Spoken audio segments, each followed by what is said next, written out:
혁명, 그 시작은 참으로 비열했습니다. 폭풍처럼 밀려오거나 바람을 가르고 등장하는 영웅은 애시당초에 없었습니다. 유치하고 천박한 것들이 그렇게 엄청난 결과를 가져올 줄을 누가 알았을까요? 눈을 가린 채 목에 사슬을 차고 있는 깡마른 남자 위에 뚱뚱한 놈 3명이 올라타고 있는 그림이 있습니다. 가난한 농민의 피를 빨아먹고 사는 귀족들을 그린 것입니다. 또 남자가 여자 치마 속으로 손을 넣다가 뒤에 들어오는 누구에게 들키는 그림이 있습니다. 이것은 마리 앙뚜아네트가 시동생과 바람을 피우다가 남편 루이 16세에게 들키는 장면입니다. 그리고 여자끼리 침대에 뒹구는 모습은 앙뚜아네트가 동성애를 하는 장면이고, 이 괴상한 그림에서 왼쪽 머리에 뿔이 난 사람은 루이 16세, 오른쪽 꿈틀거리는 뱀을 머리에 달고 있는 여자가 바로 마리 앙뚜아네트입니다. 이것이 바로 프랑스 대혁명의 시작이었습니다. 그리고 타조처럼 생긴 이 흉측한 동물을 만지고 있는 여자가 마리 앙뚜아네트입니다. 이런 그림들이 시중에 나돈 것입니다. 이것이 1780년대 소설, 만화, 연극, 오페라, 그리고 포르노 형식으로 유행하던 리브르라는 문화입니다. 문제는 이런 저급한 문화가 엄청난 인기가 있었다는 사실입니다. 거의 모두가 좋아했지만 귀족이나 지식인, 심지어 종교인도 몰래 찾아볼 정도였습니다. 이 배경에 누가 있을까요? 바로 왕정을 깨고 공화정을 세우려고 하는 혁명 세력입니다. 그들이 이 방법을 선택한 이유가 있습니다. 유치하긴 하지만 이런 그림들이 어떤 글보다 힘이 있고 파괴력이 컸던 것입니다.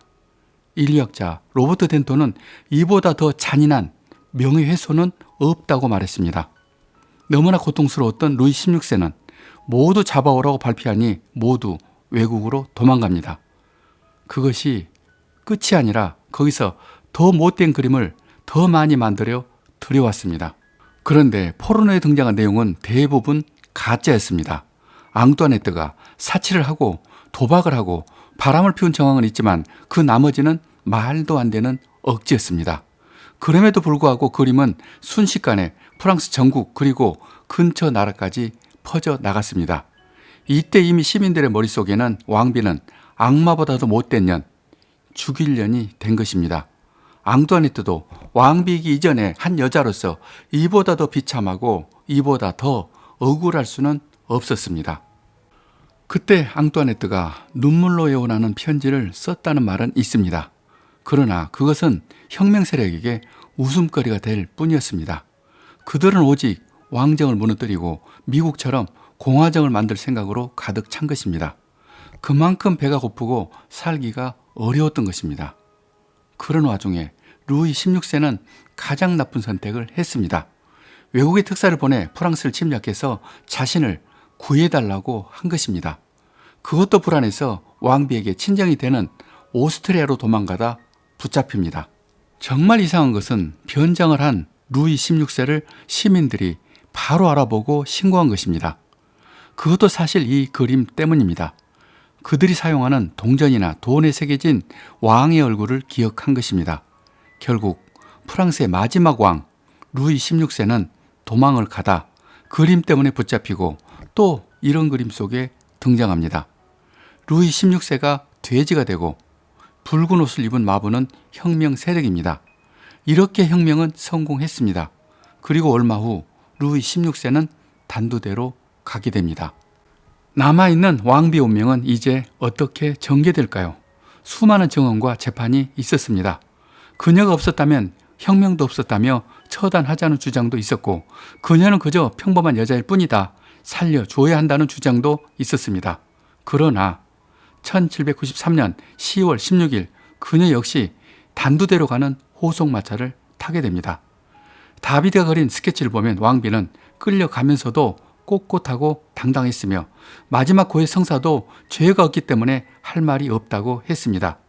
그때 왕비의 나이가 37살입니다. 매달렸던 칼날이 떨어지고 잘려진 왕비의 머리가 하늘 높이 들려지면서 비블라 리피블리크, 공화국 만세, 공화국 만세라는 엄청난 함성이 터져 나왔습니다.